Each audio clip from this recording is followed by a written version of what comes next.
संसार चक्र। संसार चक्र की भी एक अच्छी और अनोखी कहानी है। एक बार की बात है, एक इंसान जा रहा होता है। वह जाते हुए देखता है कि एक पेड़ की एक टहनी पर एक लड़का लटका हुआ होता है और उस पेड़ को दो चूहे गुजर भी रहे होते हैं, एक सफेद चूहा और एक काला चूहा। इस पेड़ में एक हाथी हिला भी रहा होता है कि जैसे ही इंसान गिरे मैं इसको अपने पैर से कुचल दूं।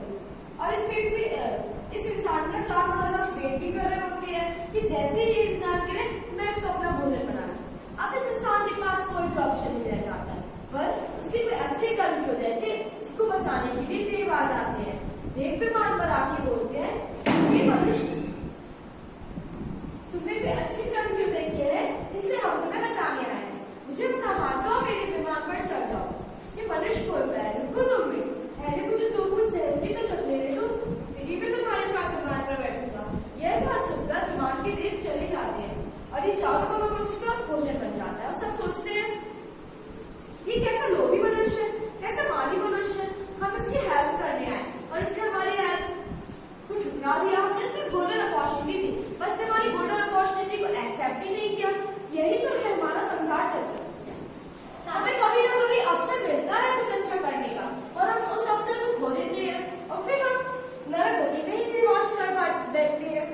तात्पर्य कहने का ये है कि जो चूहे हैं वे रागी और कृषि है, जो मगरमच्छ है वे क्रोधमान मायालोभ है, जो हाथी है वे मानी है और जो मधुमक्खी है वे आसक्ति है। हम लोग आसक्ति को चाहते हैं। हमें परिवार की आसक्ति, छोटे हो तो मोबाइल की आसक्ति, बड़े हो तो फैशन और पैसों की आसक्ति होती है। हमें आसक्ति को छोड़कर धर्म को अपनाना चाहिए। हमें जिनवाड़ी सुनने को मिली, जिन शासन मिला और हमारी अनुकूलता भी है धर्म करने की, तो हमें धर्म करना चाहिए और सन्मार्ग में चलना चाहिए। क्या गारंटी हमें अंजन हो, क्या गारंटी हमें अगला वो मनुष्य को मिले, क्या पता हम जैदी बने, तो हमें धर्म को अपनाना चाहिए। इंग्लिश में एक अच्छी कहावत भी है, बी पॉजिटिव नॉट नेगेटिव। हमें सकारात्मक सोचना चाहिए, नकारात्मक नहीं। जैसे ये लड़का है, अगर ये सकारात्मक सोचता तो मैं अपने देवों के साथ जा सकता था, लेकिन इसने नकारात्मक सोचा और ये मधुमक्खी के चक्कर में हर एक जो था उसको खाने के लिए रुक गया, इसलिए वह नीचे गिर गया। तो हमें हमेशा सकारात्मक सोचना चाहिए।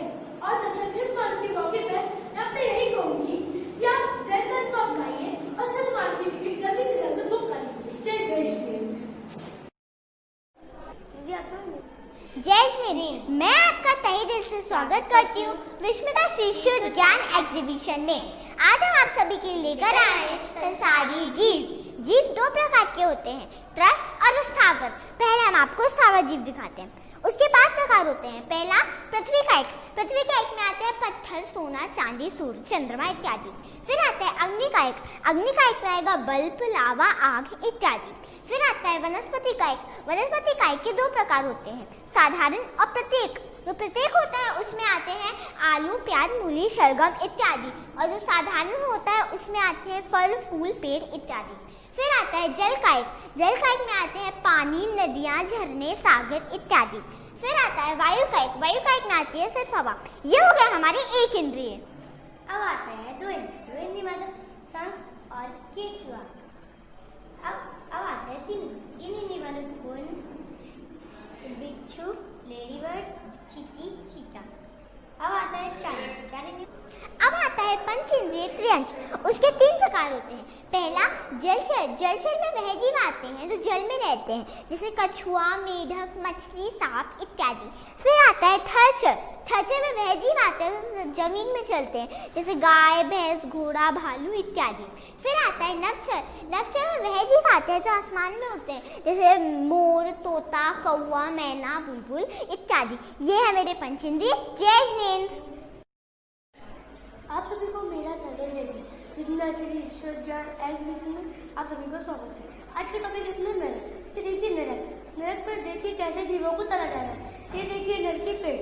इस पेड़ के पत्ते इतने नुकीले रहते हैं, अगर कोई भी नरकी जीव इस पेड़ की छाव लेने आता है, अगर उनके ऊपर पत्ते या फिर पड़ जाते हैं या फिर गिर जाते हैं तो उनके शरीर के अंग टूट जाते हैं। ये देखिए वैटानिक नदी, अपन लोगों की भाषा में बोलते हैं खून की नदी। ये देखिए कैसे उस नरकी जीव ने उसकी जीभ कर दी जाएगी। जय जिनेंद्र, वेलकम टू विस्मिता शिशु ज्ञान एग्जीबिशन। पहला आई एम, इसमें आप जैसे घर चाहें वैसे घर इस वक्त से मांग सकते हैं, जैसे कि हाउस, बिल्डिंग, बंगला, ट्री हाउस, झोपड़ी, आप जैसे भी चाहो वैसे घर इनसे मांग सकते हैं। दूसरा पान, यह कल्पवृक्ष स्वीट टेस्टी फल में 32 प्रकार के द्रव्य प्राप्त कराती है, जैसे कि मैंगो जूस, गन्ने का रस एक्सेट्रा।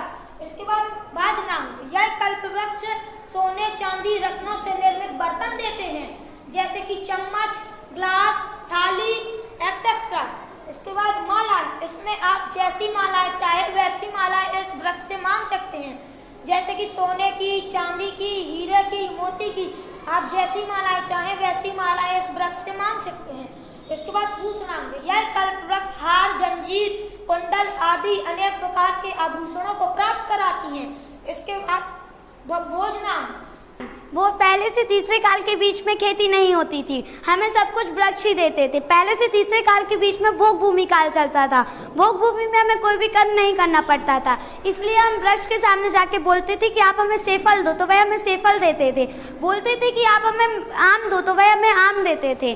अब हम समझेंगे तुयांग, इसमें हमें बजाने के लिए जैसे कि डमरू, बांसुरी, डमरू, बांसुरी, हारमोनियम, जैसे भी हम चाहते वैसे हमें मिलते थे इनसे। फन, ये अपने फन के लिए होते थे। अब हम समझेंगे दीपांग, इसमें हम जैसे भी दीपक चाहते हैं वैसे दीपक इनसे मांग सकते हैं, जैसे कि सोने के, चांदी के। आप सभी के मन में आपको हम एक और चीज बताते हैं, जो हमने आपके सामने 10 कल्पवृक्ष उपस्थित किए, उनमें इतनी रोशनी होती है कि हमें किसी भी चीज की जरूरत नहीं पड़ती है, यहाँ तक कि हमें सूरज चंद्रमा की वहाँ पे जरूरत नहीं पड़ती है। फिर भी जब हम रात में सोते हैं तो हम 20 वाट का बल्ब जला के तो सोते नहीं हैं, हम रात में जब सोते हैं तो हम 0 वाट का ही बल्ब जलाते हैं, वह दीपक हमारे 0 वाट के बल्ब के काम में आता है। अब हम समझेंगे तेजांग, इस पहले के जमाने, पहले से तीसरे काल के बीच में सूरज चंद्रमा का कोई भी भेद नहीं होता था, क्योंकि वृक्ष उन्हें ढक देते थे।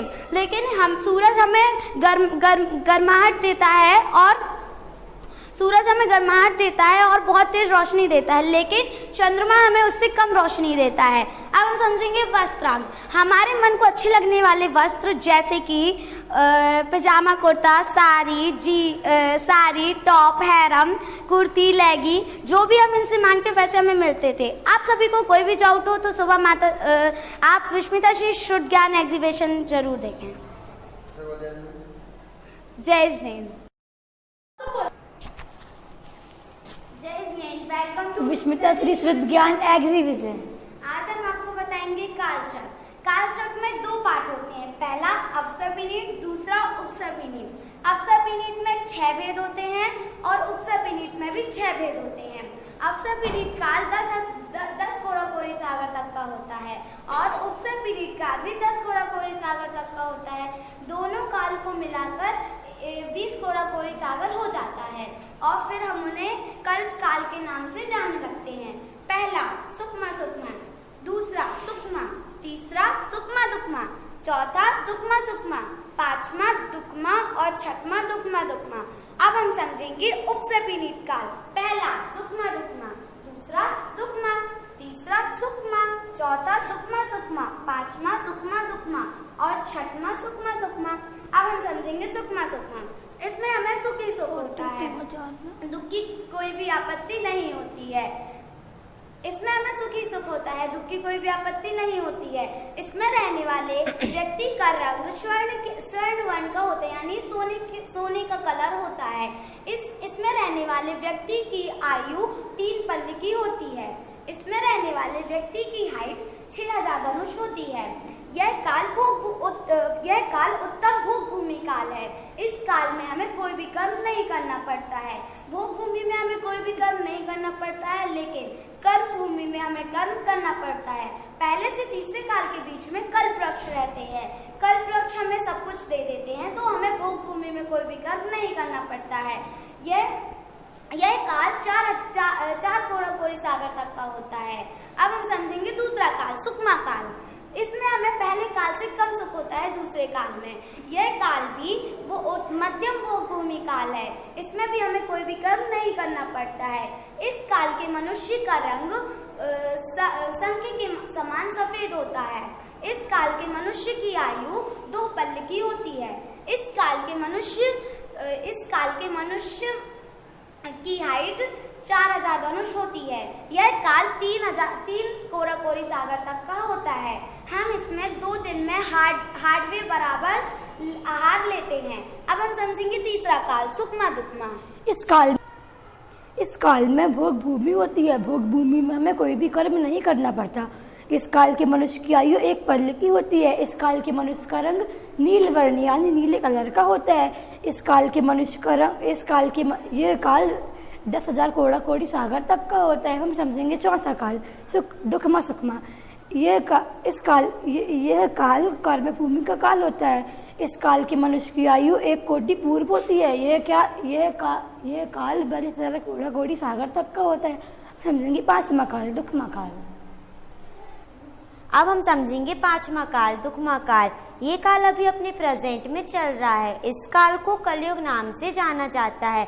इस काल में जीवों की आयु 120 वर्ष की होती है और हाइट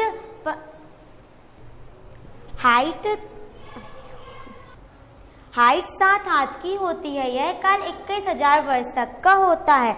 अब हम समझेंगे 6वां काल, दुखमा दुखमा। इस काल में दुख ही दुख होता है। इस काल में जीवों की आयु 20 वर्ष की होती है। यह काल भी 21,000 वर्ष तक का होता है। इस काल में धर्म कर्म जाति का अभाव हो जाता है और अंत में आयु घटकर 15 वर्ष की हो जाती है। जय जिनेंद्र। हम लोगों को यहाँ पर घूमने से बहुत बढ़िया, दर्शन करने से और देखने से बहुत अच्छा लगा। और हम लोगों को ये शिक्षा मिलती है कि जैसे ये बताया कि भोग भूमि में क्या है, इनका ज्ञान बढ़ा है हम लोगों को।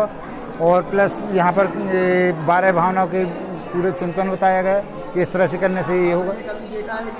पहली बार देख रहे हैं और ये माता जी के सानिध्य में पहली बार देखने को मिला है।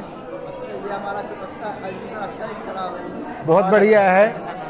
और अभी हम लोग अपने ग्राम में जाएंगे, फिर वहाँ पर लोगों को और बताएंगे कि इस तरह से वहाँ पर देखने की योग्य चीज़ें हैं, आप लोग जा कर के देखें। आपके इस एग्जीबिशन से क्या सीख मिली? हम लोगों को यही सीख मिलती है कि हमें धर्म से जुड़े रहना चाहिए और धर्म करते रहना चाहिए। जो भी धार्मिक कार्य हैं या अच्छे कार्य करते रहना चाहिए। जय जिनेंद्र। हमको ये शिक्षा मिलती है कि हमें और धर्म से और जोड़ना चाहिए और भी लोगों को जोड़ना चाहिए। और भी हम लोग लेके आएंगे कि आप नहीं आएंगे? बिल्कुल आएंगे भैया, आगे बताएंगे घर जाके हमें ऐसा ही जानकारी कि और नई पीढ़ी को और आगे आना चाहिए। और नए बच्चों को माता जी ने बहुत अच्छा संस्कारित किया। बहुत अच्छा लगा देख के नए बच्चों को। जय जिनेंद्र।